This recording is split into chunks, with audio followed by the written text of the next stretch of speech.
NFL team could potentially thwart the New York Giants draft plans?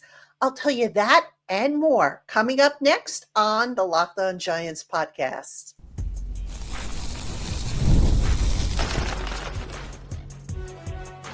You are Locked On Giants, your daily New York Giants podcast, part of the Locked On Podcast Network, your team every day.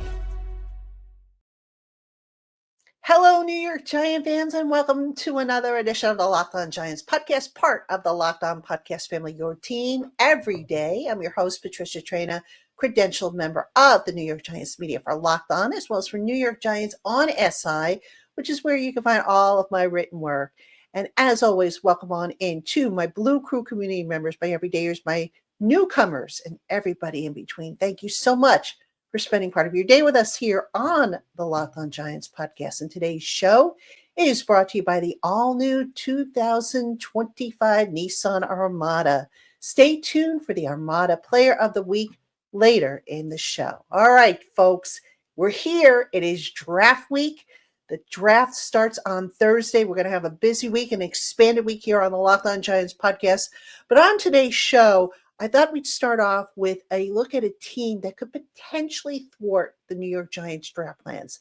And I'll explain why in the first segment of the show. Then in the second segment, I've identified the things that Giants need to do in this draft class in order to crush it. And then finally, we'll wrap things up with a look at the last 5 drafts for the New York Giants. How have they done? And has the trend started turning upward? And what can we learn from the data? So I've got some slides to go along with that to help you to help you visualize it. So if you're watching on the YouTube channel, you'll be able to see those slides. If you're listening to the audio podcast, I'll be able to talk about that so that you don't miss anything. So that's our schedule for today. Let's jump into it. All right. So who's the one team in the NFL draft that could potentially be the fly in the ointment for the New York Giants? Folks, the answer is simple. The Cleveland Browns. Okay, now why might the Cleveland Browns be the fly in the ointment for the Giants? Let's take a look at this now. Both teams need a franchise quarterback of the future. All right, the Giants, they have a temporary solution with Russell Wilson, with Jameis Winston. The Browns, they have temporary solutions with Kenny Pickett, and they re-signed Joe Flacco. So both teams kind of have identical situations as far as their quarterback goes. So that said, both teams draft within one spot of each other. So the Browns, as we know, they're drafting second. The Giants are drafting third. The Browns will likely take one of Travis Hunter or Abdul Carter. The Giants at 3 will get whoever the Browns don't take. Not a bad, consolation. But here's where it could get a little sticky for the Giants in terms of quarterback of the future. Now, in order to get your quarterback, you're probably going to have to trade back into the bottom of the first round if you want to get one of the better ones to develop. So that being said, the target for both teams, if they want to get a quarterback in this draft, is probably going to be the Denver Broncos, who sit at number 20, one spot ahead of the Steelers, who also need a quarterback, but are in kind of a little different boat than the Giants and the Browns.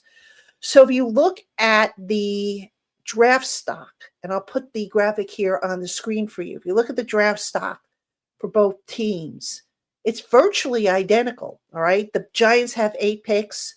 The Browns have 10 picks. The Giants' picks are 3, 34, 65, 99, 105, 154, 219, and 246. The Browns are 2, 33, 67, 94, 104, 179, 192, 200, 216, and 255, right? So that breaks down to as follows. The Giants and Browns both have 1 pick in the first round, 1 pick in the second round, 2 picks in the third round, 1 pick in the fourth round. The Giants have a pick in the 5th round. The Browns do not. The Giants do not have a 6th-round pick. The Browns have 4. The Giants have 2 7th-round picks. The Browns have 1. All right, so what might it take for both teams to potentially move up to Denver's spot at number 20 in the first round? If you look at the draft trade value chart, the Jimmy Johnson chart, that pick for the Denver Broncos, the 20th overall pick, is worth 850 points. So for the Giants to move up, potentially they need to send obviously their second round pick, which is worth 560 points, and probably one of their third round picks. And, for good measure, they might want to throw in a seventh round pick, which, I could see them doing, but the more you think about it, you want those seventh round picks so that you could potentially grab a player before he hits the undrafted free agent market. And now you have to scramble to get the player that you want. Now, what about the Browns? What could they potentially send? Well, obviously, they would have to send their second round pick, and they probably could send the Broncos at least one of their 6th-round picks. I don't know if they'd want to send their third-round pick, but they could put together a package of their second-round pick, one of their thirds, and then if they really wanted to outbid the Giants, they could tap into the 6th-round pick, send one of those 4 picks to the Broncos. So what it comes down to, folks, is a game of, who's willing to give up more. Now, obviously, if the two teams wanted to trade up for one of the quarterbacks, and it could be Tyler Shuck, it could be Jalen Milroe, it could be Jackson Dart, Shedeur Sanders. If he slides down, he could be a possibility. It's going to come down to how much are the Giants willing to give up to outbid the Browns. And basically, if you're Denver, you're sitting in a nice little seat here because you can conduct a bidding war between the Giants and the Browns if they want to move up to number 20. So how much do the Giants want to give up? Now, here's the thing, folks. You might say, oh, the Browns have more draft assets. They can probably outbid the Giants. But let's look at what the Giants did during free agency. What the Giants did is they set themselves up to where they don't really have glaring holes in terms of starters where they need to absolutely come away with, quote unquote, a starter on the team. They basically use free agency to give them a temporary Band-Aid at quarterback, give them extra help on the defensive line, to give them help in the secondary. They've addressed all that. So basically, this draft for the Giants, if you think about it, this is all going to be depth with an eye, with an eye towards the future. That's not to say that, the Giants draft picks this year are going to all be backups. Some of them will emerge as starters. But the way the Giants have set it up is they have set it up in such a way that if they need to get into a bidding war and they need to throw in an extra draft pick, they can do so. Now, will they? That I don't know. We won't know, obviously, until we get to round 1 on Thursday night. But really, this is going to be interesting. The Browns could potentially get into a bidding war with the Giants if they want to move up to number 20. But that's only, again, if Shedeur Sanders slides down the board, or if there's another quarterback that's still sitting there that maybe won't get to the two teams come the second round. Because remember, the Browns are picking ahead of the Giants. So the Giants are not only going to want to get into the bottom of the first round, they're going to need to get ahead of the Steelers and theoretically the Browns. So that's why the Browns could potentially be a fly in the Giants' ointment if the Giants are indeed looking to draft a quarterback. And, you go back to what Joe Schoen said during his pressers last week. And he said, I don't feel, pressured to draft a quarterback. Folks, they need a quarterback. They know it. And, you could theoretically say, oh, well, they could try again next year. Sure, they could. But next year, they're not going to have any comp picks. They're not really going to be in a position to get into a bidding war. And they're going to have some, contracts they're going to need to address. So strike now while the iron's hot. Take your swing now. If Joe Schoen is sitting there telling everybody, oh, I'm not afraid to take a swing, take it now. Don't put it off to next year. Because if you do that, even though, the class will be better, you run the risk of not getting what you want. I mean, take somebody now, develop him. If he doesn't work out, then you go to next year. But you'll never know unless you try. And you'd have to try this year. All right, coming up next, what are the things the Giants absolutely positively need to do in order to crush this year's draft? I'm going to tell you right after this.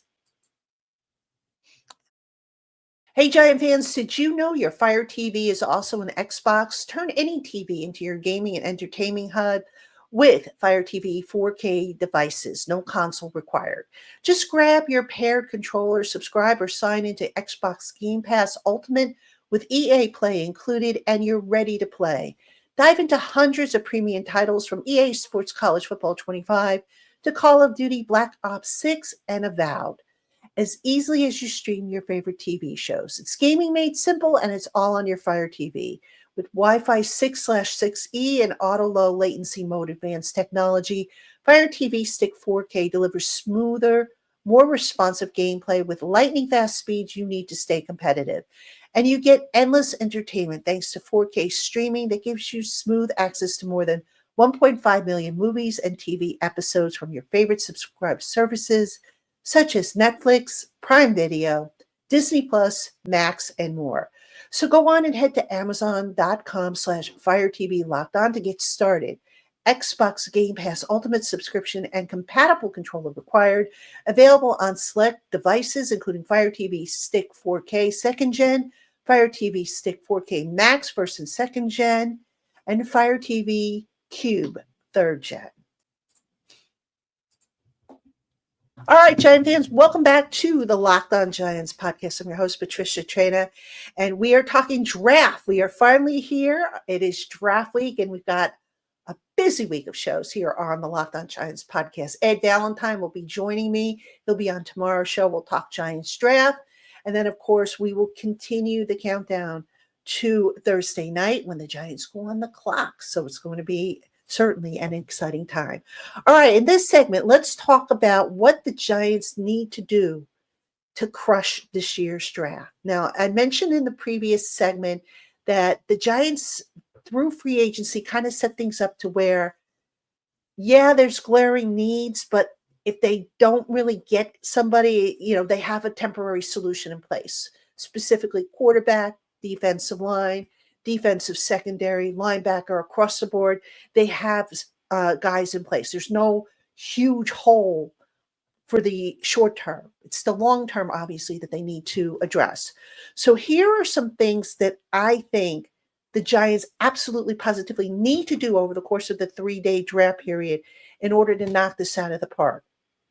Okay, let's start with what depth positions they need to go. Obviously, the Giants, if Abdul Carter is there at number 3, he's going to be the pick. I'd be surprised if he's not. They obviously want to try and get a quarterback to develop. Okay, I could see them, again, as I talked about in the last segment, maybe trading up, assuming that they can outbid the Cleveland Browns, who I think is going to be their biggest competition. They need depth at safety. They need depth at inside linebacker. They need O-line depth, running back depth, and D-line depth. All right. They need a 3 technique to line up next to Dexter Lawrence for the long term. So those are the positions they absolutely need to come away with, in my opinion. All right. Offensive line, even though the Giants added some guys in free agency, one of the biggest complaints, you've heard me say this before on this program, and I'll continue to say it, the Giants really don't have a whole lot in terms of young depth that they can develop. They have Jake Kubas, obviously, who I think is a keeper, but really, Joshua Zudu tries his best, but, he's going on year 4, the final year of his deal. Probably not a long-term answer here. Evan Neal, is he going to be able to convert to guard? If not, he's probably not a long-term answer. They have veterans, to back up some of the, other positions. Stone Forsythe is a backup, a tackle. James Hudson's a backup. But they don't really have any young depth. So offensive line has to be represented in this draft by the Giants. Same with defensive line, same with inside linebacker. Micah McFadden's in the last year of his contract. Bobby Okereke, this is the last year he's collecting guaranteed money. Running back, I mentioned that. Devin Singletary, last year he's collecting guaranteed money. Safety, they signed Javon Holland, but Dane Belton hasn't really been able to move the needle and become a starter. He's in the final year of his contract. So you've got a lot of guys who are in the final year of their contract or collecting the last of their guaranteed money, to where the Giants need to start adding some young depth. Get these guys in here, let them get developed, and see what you've got come next year when you start having these holes. Now you've got guys waiting in the wings who could potentially fill in some of these holes. All right. Item number 2 that the Giants need to do to crush this draft class: dip into the deep position groups. All right. I don't care if they have 6 guys or 10 guys at a position group, dip into those position groups. All right. Such as running back, tight end, defensive line. Get somebody from these groups so that, again, you can groom them so that you have them ready for when the future rolls down the line or when you have injuries. The Giants, I'll use the offensive line as an example. Last year, injuries wrecked that unit. The starting 5 that the Giants had, they were fairly decent. But once injuries started happening, the depth was a problem. So the Giants had to go out to the streets, bring guys in. It was a problem, and they suffered for it. All right. So take advantage of the deep group. Tight end, I mentioned that group. Daniel Bellinger's entering the last year of his deal. Chris Manhertz is only signed to a 1-year deal. I know they got Greg Dulcich in order to go along with Theo Johnson, but you're going to need another tight end. Get another guy in here and let him compete with Manhertz and Dulcich and see if he can't, edge him out. So that's number 2 on my list of what the Giants need to do to crush this year's draft. And then I mentioned offensive line. I'm going to say it again. Get offensive linemen in here. The Giants' record with offensive line talent under Joe Schoen has been abysmal. It has been absolutely abysmal. I think they've drafted, 4 guys? Of them, John Michael Schmitz is the best of the lot. And John Michael Schmitz, while not a horrible player, not quite where you probably want him to be. His development has been slow. He's had some injury issues. Evan Neal was a draft pick, one of Joe Schoen's first draft picks. We all know the story there. Joshua Zudo, I mentioned him. Like I said, tries his best, but, I'm not sure he's got a long-term future here. And then another guy they drafted who's not even on the roster anymore is Marcus McKeithen.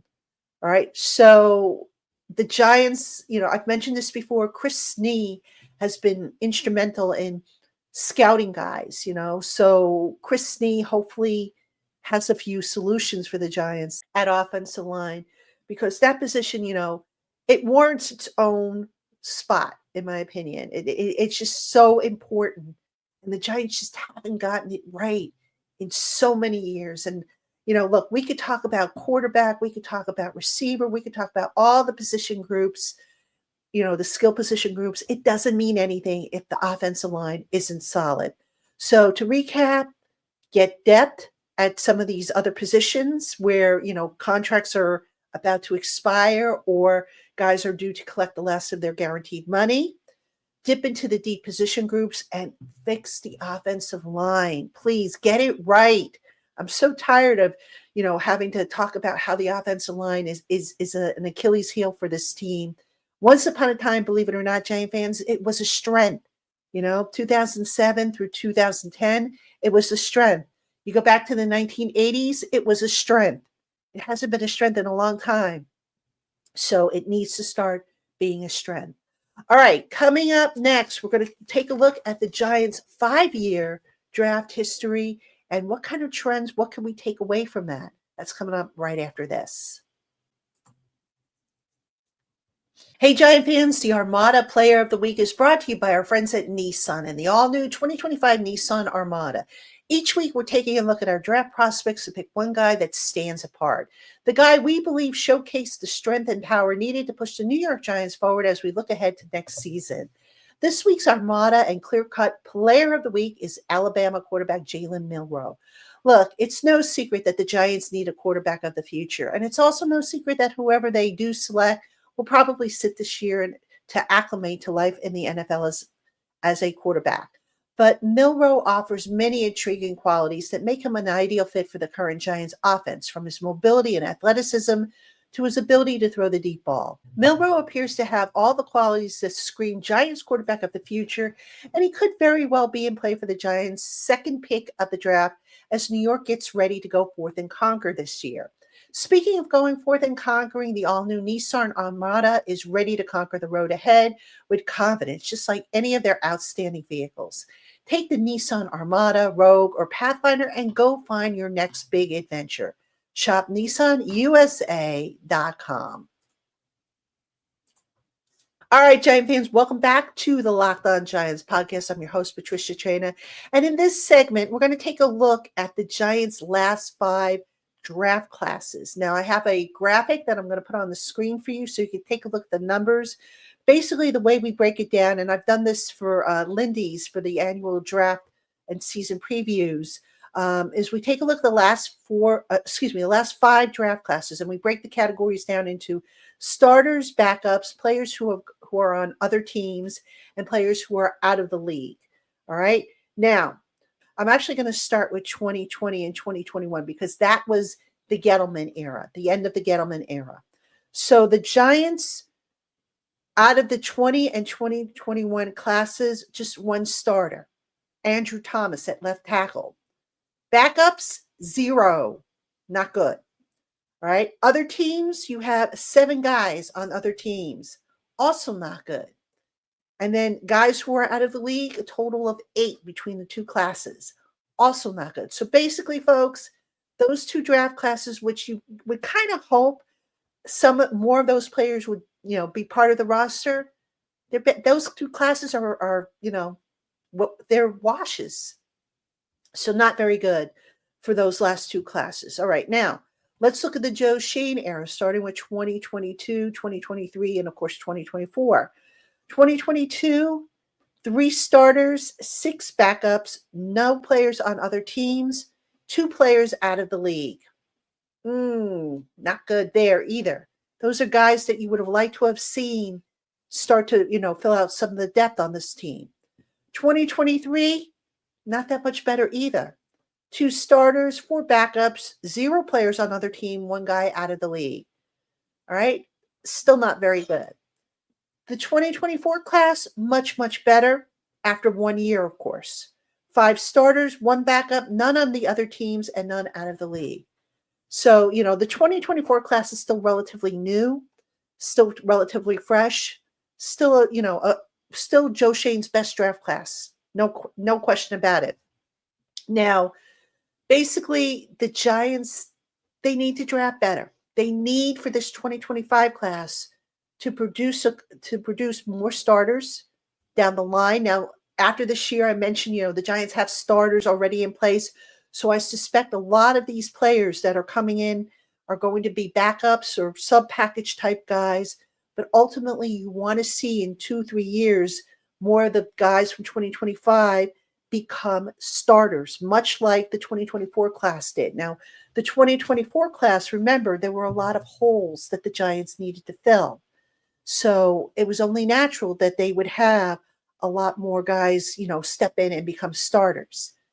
2025, again, the situation is going to be a little bit different, but ideally they get future starters because, the way the Giants are set up, they have guys that they can plug in for now. But this is part of the rebuild now. And getting, future prospects that this coaching staff can develop, it's so imperative. I mean, if you look at the last 3 years, who have the Giants really had to develop? And not just on the offensive line, but across the board. They haven't really had a whole lot of guys, young guys that have come in via the draft or undrafted free agents or whatever, that you can honestly sit there and say, yeah, they knocked that out of the park. They developed these guys. These guys turned into viable contributors to this team. So that, folks, that really needs to change moving forward. And, again, last year, they got it going in the right direction. The first year of the Joe Schoen era, that was pretty much, a wash because, they were still putting together a coaching staff. They were still putting together a scouting staff. They were changing things over. But still, the 2023 class to have, just 2 starters emerge from that, We'll see if some of those backups, those 4 backups, develop further. But bottom line, if we add everything up, Joe Shane has gotten, let's see, 10 starters in 3 classes, 11 backups, 0 have gone to other teams, and 3 are out of the league already. So, it's not horrible. It's not, ideal. Now, some of you are probably saying, well, how does that compare to some of the other teams? I haven't done the comparison to the 31 other teams. Unfortunately, there's just not enough hours in the day to do that. I did do an article last year on New York Giants on SI in which I compared how the Giants drafted to the NFC East teams. But folks, look, bottom line, and just keeping it within the Giants shop itself, they've got to continue to draft well. And that, remember, when Joe Shane was hired, he talked about his ideal way to build a roster, and that is to draft, develop, and retain. The Giants haven't done a good job in all of the 3 of those categories. The retaining part, that's also been a problem because basically Shane and Brian Dable, the head coach, they want their own guys in there. But also, you can't just throw guys away because they came from the previous regime. And this year, I think they kind of realized that. They kept Darius Slayton, who was drafted by the Gettleman regime. Obviously, Dexter Lawrence, Andrew Thomas, they were Gettleman picks. Those guys were kept. But beyond that, Daniel Jones, he was a Gettleman pick. He got a second contract, but that didn't work out. Beyond that, there just really haven't been a whole lot of guys that the Giants have retained from prior draft classes. And you keep setting yourself back if you're not able to develop and retain some of the guys that you spend all year long scouting, all year long, trying to fit into your roster. And that's a big reason why, folks, the Giants had been where they had been in terms of the standings year in and year out. So, folks, that's going to do it for this edition of the Locked On Giants podcast. Again, as always, thank you for tuning in. Be sure to be with me tomorrow. Ed Valentine will be on the program as we continue to bring expanded coverage this week of the New York Giants. The draft starts Thursday. We'll have shows, obviously, for your Thursday, Friday, and into the weekend. Hope you will join us for them. Until tomorrow, everybody, have a good one, and I will see you soon.